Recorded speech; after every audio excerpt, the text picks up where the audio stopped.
Hey everyone, in this video I'm going to show you how to fix it if you're unable to import a video into DaVinci Resolve.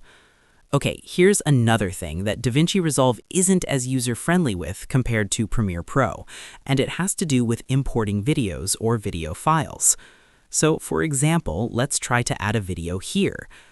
Normally you can drag and drop a video here, or you can press Ctrl+I to open the importer window. Now select the video and import it, but as you can see it doesn't appear in the media pool.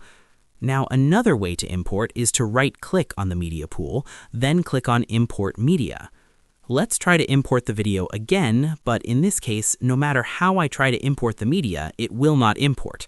It doesn't give me an error or anything like that, it just doesn't show up.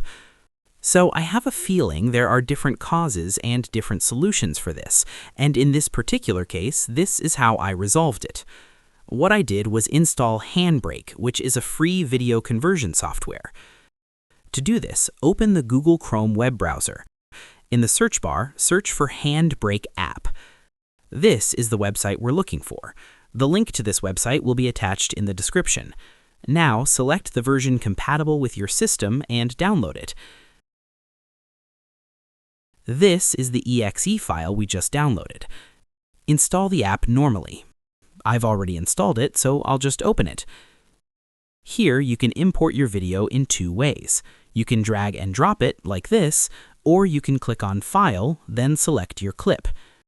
Now click on Preset and select a video format that's widely used. In my case, I chose Fast 1080p at 30 frames per second.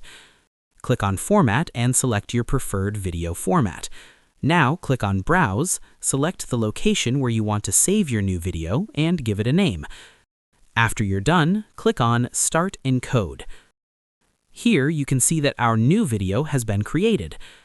Now close this app and go back into DaVinci Resolve. This time, if I try to import the new video, you can see that it works perfectly.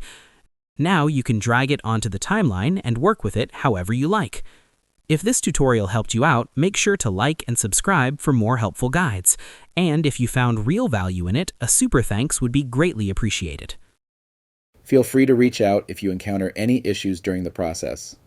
If this video helps you out, please leave a like and subscribe. Comment below if you have any questions. If you need further assistance, consider hiring a professional using the link in this video below.